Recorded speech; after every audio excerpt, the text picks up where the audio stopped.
पूरा विपक्ष चिल्ला रहा है, चुनाव आयोग चोर है, पीएम मोदी वोट चोर है।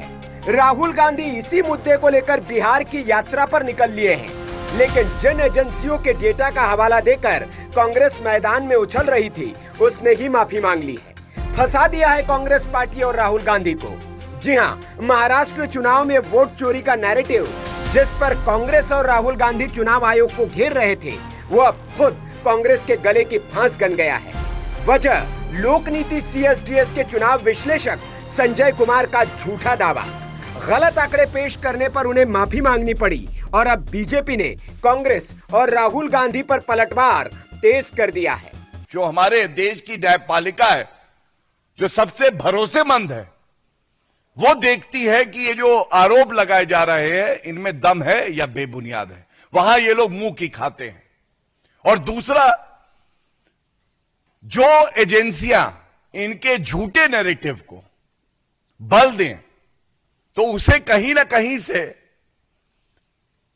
ये उठाते हैं, समर्थन देते हैं और ये एक दूसरे का पर्याय हैं। ढोंगी राहुल और ये झूठी एजेंसियां, अगर ये शीशे में एक दूसरे को देखें तो चेहरे बिल्कुल एक जैसे हैं, जुड़वा भाई हैं ये।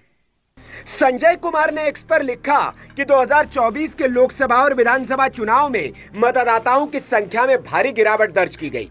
उन्होंने रामटेक और देवलाली सीट का हवाला देते हुए 30 से 40% वोटर्स घटने का दावा किया था, लेकिन बाद में साफ हुआ ये आंकड़े गलत थे। डेटा टीम से चूक हो गई। अपनी गलती मानते हुए उन्होंने ट्वीट डिलीट कर दिया और माफी भी मांग ली। संजय कुमार ने एक्स पर पोस्ट लिखा, महाराष्ट्र चुनाव से जुड़े ट्वीट पर मैं सच में माफी मांगता हूं। 2024 के लोकसभा और 2024 के विधानसभा चुनावों के आंकड़े की तुलना करने में चूक हो गई। पंक्ति में दिए गए आंकड़े हमारी डेटा टीम की ओर से गलत पढ़ा गया था। इसके बाद ट्वीट हटा दिया गया। गलत सूचना फैलाने का मेरा किसी भी तरह से कोई इरादा नहीं था। संजय कुमार लोकनीति CSDS के को डायरेक्टर है। संजय कुमार की स्वीकारोक्ति के बाद बीजेपी ने कांग्रेस पर हमला बोल दिया है। अमित मालवीय ने एक पोस्ट पर लिखा, यह विश्लेषण नहीं बल्कि पूर्वाग्रह की पुष्टि है। बीजेपी का कहना है कि संजय कुमार जैसे लोग लगातार कांग्रेस के नैरेटिव को हवा देते हैं और बार बार गलत साबित होते हैं। सवाल ये भी उठ रहा है कि क्या ये महज गलती थी या फिर राहुल गांधी के वोट चोरी वाले अभियान को ताकत देने की साजिश। बीजेपी नेताओं का यह भी कहना है कि राहुल गांधी ने महाराष्ट्र के मतदाताओं को बदनाम किया, चुनाव आयोग को निशाना बनाया और तो और वास्तविक मतदाताओं को भी नकली कह दिया। अब जब आंकड़े ही झूठे साबित हो गए हैं तो राहुल गांधी को जनता से माफी मांगनी चाहिए। बीजेपी का सीधा सवाल, क्या राहुल गांधी देश को गुमराह कर रहे थे? 19 अगस्त 2025 9:31 सुबह एक ट्वीट आता है और ट्वीट देखिए क्या है एक्सपोज पे। I sincerely apologise for the tweet posted regarding Maharashtra elections. Error occurred while comparing data of 2024 Lok Sabha and 2024 Assembly segment. The data in row was misread by our data team. The tweet has since been removed. I had no intention of dispersing any form of misinformation. अब मैं एक बात पूछना चाहता हूं बड़ी जिम्मेदारी से। 40 घंटे तक ये झूठ परोसा जा रहा था। कांग्रेस के नेता पवन खेड़ा इस पे ट्वीट करते हैं, फिर डिलीट करते हैं। राहुल गांधी के बेबुनियाद आरोप भी CSDS के डेटा पे आधारित हैं। 40 घंटे तक ये जो झूठ परोसा गया, जो अफवाहों का बाजार गर्म किया, हमारे लोकतंत्र को कमजोर करने के लिए, निर्वाचन आयोग पे बेबुनियाद सवाल उठाने के लिए, इसकी जिम्मेदारी कौन लेगा? क्या राहुल गांधी देश से माफी मांगेंगे? क्या ट्वीट डिलीट कर देना, एक्सपोज डिलीट कर देना, जो नुकसान आपने लोकतंत्र को पहुंचाया है, जो तार तार किया है आपने जनता के विश्वास को, उसका क्या होगा? जिस नैरेटिव के आधार पर कांग्रेस पूरे देश में वोट चोरी का शोर मचा रही थी, उसी की जड़ अब खोखली साबित हो चुकी है। महाराष्ट्र से शुरू हुई यह राजनीति बिहार तक पहुंच चुकी है। चुनाव आयोग ने राहुल गांधी से 7 दिन के भीतर सबूत या फिर देश से माफी मांगने को कहा है। ऐसे में कांग्रेस का फेक नैरेटिव अब खुद उसकी साख पर सवाल खड़े कर रहा है। महाराष्ट्र चुनाव पर झूठा दावा कांग्रेस और राहुल गांधी के लिए बड़ा सिरदर्द बन चुका है।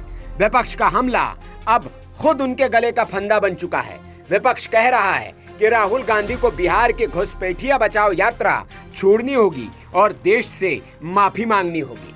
यानी सवाल अब बड़ा है, क्या सच से भाग पाएंगे राहुल गांधी या फिर माननी पड़ेगी गलती, या फिर राहुल अपने दावे पर अड़े रहेंगे और जनता को ऐसे ही गुमराह करते रहेंगे। मुझे लगा कि महाराष्ट्र के चुनाव की जब चर्चा हो रही है, विधानसभा के चुनाव की, तो लोग अलग अलग आंकड़ों का जिक्र कर रहे हैं। कोई कहते हैं 1 करोड़ वोटर का नाम जुड़ गया लोकसभा और विधानसभा के बीच में, कोई 60 लाख, कोई 70 लाख। तो ये अलग अलग जब आंकड़े आ रहे थे तो मुझे लगा इन आंकड़ों की एक तरह से तहकीकात करनी चाहिए, समझना चाहिए कि आखिर कितने वोटर ऐड हुए हैं। तो हमने अपने डेटा टीम को कहा, इलेक्शन कमीशन की वेबसाइट पर देखो क्या इसके कोई आंकड़े हैं। तो ये आंकड़े उपलब्ध थे। असेंबली सेगमेंट वाइज 2024 के लोकसभा में एक एक कंस्टिट्यूंसी में कितने वोटर हैं, और एक दूसरी जगह पे ये भी डेटा उपलब्ध था कि जब 2024 में विधानसभा के चुनाव हुए महाराष्ट्र में तो हर कंस्टिट्यूंसी में कितने वोटर हैं। तो हमने कहा उन दोनों का कंपैरिजन कर दो कि कितने बढ़े और कितने घटे। तो उन्होंने कंपैरिजन करने के लिए 2 अलग अलग डेटा फाइल से डेटा निकाला। एक्सेल फाइल्स उपलब्ध है, पीडीएफ भी उपलब्ध है और एक्सेल फाइल भी उपलब्ध है। दोनों को निकाल के मैच कराने की कोशिश की, क्योंकि दोनों को कंपैरिजन करना था, जोड़ घटाव करना था। इसी मैचिंग में क्या हुआ कि एक रो ऊपर नीचे हो गया। और आपने देखा होगा कि जो डेटा, क्यों मैंने गलत डेटा ट्वीट हुआ, क्योंकि 125 नंबर जो नासिक वेस्ट की कंस्टिट्यूंसी है जिसके बारे में मैंने डेटा ट्वीट किया था, उसका कंपैरिजन 125 से नहीं होकर 124 से हो गया। इसी बात का मैं जिक्र कर रहा हूं, एक रो ऊपर नीचे हो गया। 50 असेंबली कंस्टिट्यूंसी नंबर 50 हिंगना, इसका कंपैरिजन 49 से हो गया।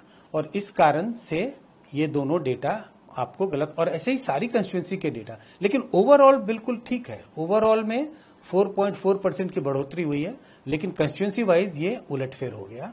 जब मुझे इस बात का एहसास हुआ, कल मुझे किसी जर्नलिस्ट ने बताया कि आपका कंपैरिजन गलत है, और जब हमने उसको ध्यान से देखा तो देखा हाँ ये कंपैरिजन गलत है, एक कंस्टिट्यूंसी ऊपर नीचे हो गई है। तो मैंने ट्वीट को डिलीट किया और आज उसके लिए माफी मांगी और बताया कि ये गलत इन्फॉर्मेशन मेरे से पोस्ट हुआ। आपने सही 125 विधानसभा नहीं, 288 विधानसभा, 288 विधान, हाँ वो बिल्कुल चेक किया हुआ है, उसमें कोई वो नहीं है। इन दोनों कंस्टिट्यूंसी में, जैसे अगर नासिक वेस्ट की बात करें तो जो हमने आंकड़े दिए थे वो आंकड़ा तो गलत है ही है, तभी मैंने इसको डिलीट किया। यहाँ 5.9% की बढ़ोतरी हुई है और हिंगना में लगभग 6 पॉइंट समथिंग की बढ़ोतरी हुई है। तो दोनों कंस्टिट्यूंसी में जो मैंने आंकड़े तो 40% से ज्यादा बताए थे, और वो इसी के लिए थे क्योंकि गलत कंपैरिजन हो गया था। मेरे रिसर्च करने की जरूरत नहीं है, ये इलेक्शन कमीशन की वेबसाइट पे आंकड़े हैं। कोई भी व्यक्ति इस आंकड़ों को लेकर के जोड़ घटाव कर सकता है। 40 लाख से थोड़े से ज्यादा है, एग्जैक्ट फिगर मुझे याद नहीं, 40,300,800 समथिंग है। 40 लाख से थोड़े ज्यादा हैं, इलेक्शन कमीशन के वेबसाइट पे हैं। दोनों आंकड़े 2 जगहों पर हैं, उसको कंपैरिजन करके जो मैंने करने की कोशिश की, लेकिन इसी कोशिश में ओवरऑल फिगर तो ठीक है, लेकिन कंस्टिट्यूंसी वाइज थोड़ी सी हेरफेर हो गई और जिसके कारण ये सारा बवंडर क्रिएट हो गया। बहुत सामान्य नहीं दिखता है, क्योंकि 4.4% वोटर बढ़ गए। सामान्य तब हो सकता है कि जब 2024 का लोकसभा का चुनाव हो रहा था और उस वक्त जो वोटर लिस्ट बनी, अगर उस वक्त बहुत सारे लोग छूट गए और उनके नाम आ गए जब असेंबली का इलेक्शन हो रहा था, उन लोगों ने अपने नाम दर्ज करा दिए, तब इसकी संभावना है। वैसे सामान्य नहीं लगता है क्योंकि ये आंकड़ा बड़ा है, 4.4%, 40 लाख 6 महीने के अंदर में ऐड होना थोड़ा असामान्य, तो थोड़ा सा तो लगता है असामान्य। क्या पहले भी सर इस तरह की चीज कभी आपने अपनी स्टडी में ऑब्जर्व करी हुई हो? देखिए, अगर आप अलग अलग राज्यों को देखेंगे तो आप क्यों असामान्य लगता है, क्योंकि दूसरे राज्यों में 6 महीने 8 महीने में इतनी बड़ी संख्या में वोटर ऐड होते हुए दिखाई नहीं पड़ते हैं। Bureau report, VK news.